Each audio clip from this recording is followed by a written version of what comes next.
Xtenso कब आई थी? L'Oréal का एक्सटेंसो कब आया था? बताया नहीं मैंने आपको? आपने ये बताया था कि एक्सटेंसो रिबॉन्डिंग और कंपनी एक ही चीज। अच्छा, मैं आपको थोड़ी सी इसकी हिस्ट्री बताती हूँ, अगर मैंने नहीं बताई। इतने बच्चों को पढ़ाती हूँ, भूल जाती हूँ कौन से बच्चों को क्या पढ़ाया। स्मूथी जो इंडिया में कहते हैं इसका नाम हाँ, ये है, आपको रिबॉन्डिंग पाकिस्तान अच्छा। में, और जो एक्सटेंसो है वो। अच्छा, अब मैं थोड़ा डीपली बताती हूँ आपको, इसकी हिस्ट्री बताती हूँ कि ये रिबॉन्डिंग, ये बच्चे जो अभी इन्होंने पूछा कि एक्सटेंसो भी क्या रिबॉन्डिंग है। हुआ ये था कि आज से बहुत साल पहले क्यूने का था ये रिबॉन्डिंग प्रोसीजर, इनका था। क्यूने ने जब अपनी रिबॉन्डिंग निकाली ना, तो उस वक्त लोगों को इतनी अवेयरनेस नहीं थी, सीखे हुए लोग नहीं थे। ये मैं अपने भी वक्त की बात करूँ, यहाँ से 25 साल पहले जब मैं वर्क कर रही थी, तो उस वक्त लॉरियल इसकी जब क्यूने की आई ना ये रिबॉन्डिंग, तो बहुत सारे तब बाल वर्जन होते थे ऑलमोस्ट ना, और जिनके ट्रीटेड होते थे ना, उन्होंने किस तरह से ट्रीटेड होते थे, ब्लीच कौन सा लगाते थे मैंने आपको बताया था, अमोनिया हाइड्रोजन में साबुन डाल के मुंह पे लगाया, साथ ही बालों पे भी लगाया। हाँ, उस टाइम पे लोग ऐसे करते होते थे, बुरे तरीके से बाल जो थे ना वो लोगों ने अपने ख़राब किए हुए होते। अब उन बालों के ऊपर, और बाल बहुत करली भी थे, अभी ये स्ट्रेटनिंग का वो आया है दौर, उस वक्त लोगों के मोस्टली बाल करली होते थे, मेरे अपने बहुत करली थे। अच्छा, जब करली बाल आए, और डिमांड क्यों बनती है किसी चीज़ की, मार्केट में चीज़ क्यों आती है, उसकी डिमांड होती है ना। अब उस वक्त थे बहुत करली बाल, तो लोगों को था, लोग स्ट्रेट कैसे करते थे, स्त्रियों के साथ, बहुत तवों के साथ बालों को एक तो जलाया भी होता था बहुत। अब यहाँ पे भी एक पॉइंट है, लोग कहते थे हमारे तो बाल ट्रीटेड नहीं थे, लेकिन वो थे, क्योंकि उन्होंने बहुत ज़्यादा स्ट्रेटनिंग पूरे तरीके से कर करके बाल बर्न किए होते थे। फिर जब ये क्यूने की आई ना रिबॉन्डिंग, तो लोगों ने ये करना शुरू कर दी, पॉलर्स वालियों ने, आर्म सैलून वाले, जब ये रिबॉन्डिंग करना शुरू हुए तो लोगों के बाल टूटना शुरू हो गए, क्योंकि वो ऑलरेडी बालों में एक तो ये अवेयरनेस नहीं थी कि ट्रीटेड बालों पे ये नहीं करते, ये वर्जन हेयर पे करते हैं। अब लोग कहते हैं हमारे तो वर्जन बाल है, लेकिन वर्जन बाल तो थे, लेकिन उन्होंने स्ट्रेटनिंग बुरे तरीके से कर करके जलाए हुए थे, बाल कमज़ोर हो गए। तो कुछ वाकयात ऐसे हुए कि लोगों के जड़ से बाल निकल गए, ठीक है, बाल करने नहीं आते थे ना, टाइम ज़्यादा दे दिया। अब जैसे बार बार चेक करें, टाइम ज़्यादा दे दिया तो अभी लोगों को तरीका नहीं आता था, तो जब लोगों के बाल वो गंजी हो गए ना, लोग गंजे होना शुरू हो गए, कुछ वाकयात ऐसे हुए, रिबॉन्डिंग पे बैन लग गया था, क्यूने की रिबॉन्डिंग पे बैन लग गया था, ये बैन हो गई थी पाकिस्तान में, इसको बंद कर दिया गया था कि ये अब यूज़ नहीं होगी। उसके बाद ना लोगों की डिमांड थी कि ये तो चाहिए हमें, लेकिन गलत तरीके से कर करके उसको ख़राब किया, कंपनी के ऊपर बैन लग गया।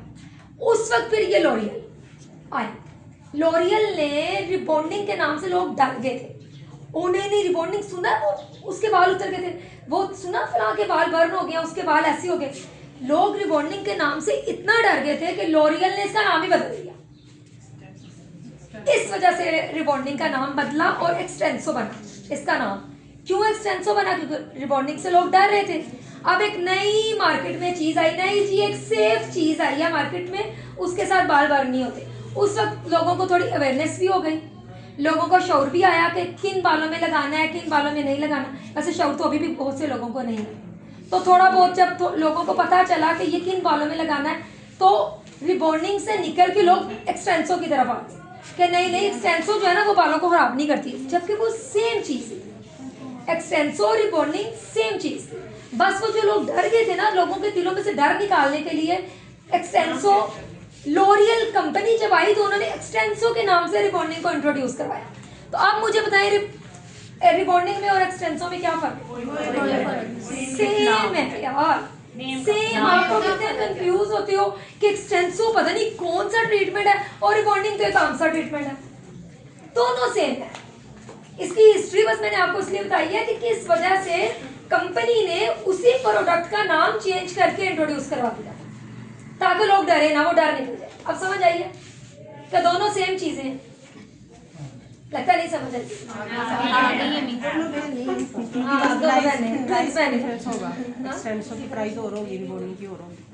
काम दोनों का एक है, प्राइस तो बेटा रिबॉन्डिंग में भी अलग अलग है।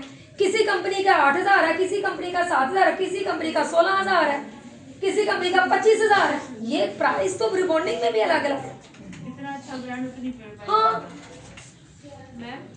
करने से पहले टूट जाएगा। नहीं, अगर आप बोन ब्रेक हो जाए तो उसमें भी हो जाता है, आप कर सकते हो छोटे से बालों के लिए। कंटेंट की बात करें हम खींचेंगे तो आपको तो थोड़ी सी इलास्टिसिटी आई है, यानी कि अब ये वर्क कर रहा है। कहीं कहीं पे आई है, हाँ, कहीं कहीं पे यही बात है, यहाँ पे हम गलती करते हैं। और हम बाल बेजान हो जाए, अंदर से बोन ब्रेक हो जाएगा, यही तो समझाना चाह रही हूँ मैं। शुक्र है समझ आया। इसके अंदर क्यों केराटिन डालेंगे आप फर्स्ट क्रीम के अंदर? अब केराटिन तो बालों को रिपेयर कर रहा है ना, हम अभी रिपेयर नहीं कर रहे, अभी तो हम बालों को तोड़ रहे हैं अंदर से। यानी कि उसका जो स्ट्रक्चर है बाल, आप पर्मिंग करते हो, सेम चीज आपने केमिकल किया, केमिकल वर्क है ना, कि अपनी प्रोडक्ट लगाई, अंदर से बोन्स को ब्रेक किया और उसके बाद आपने वो जो कलर्स लगाए उसके ऊपर, तो आपने उसकी शेप को बदला। यानी कि आपने इसमें हम क्या शेप को बदल रहे हैं? स्ट्रेट कर, बाल कर्ली था, हमने बोन को पहले ब्रेक किया, अब अपनी मर्जी से हम अगला काम करें। इसको हमने स्ट्रेट करना है या पर्म देना है, अपनी मर्जी से करेंगे ना। तो यस, हम बोन्स को ब्रेक कर रहे हैं, उसको अपनी मर्जी के मुताबिक डालने के लिए अपने सांचे में। तो क्या करेंगे फिर? हम स्ट्रेट करेंगे इसको, फिर उसके ऊपर लगाएंगे फिक्सर, न्यूट्रलाइजर। वो हमने जिस शेप में उसको कर दिया, क्लैपिंग करें इस बच्चे की, बहुत अच्छे से समझा।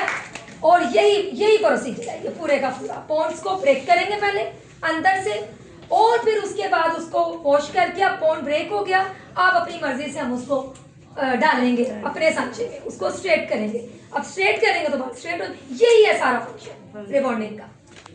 अंदर लॉजिक की बात आपने की है, मजा आया, दिल खुश हो।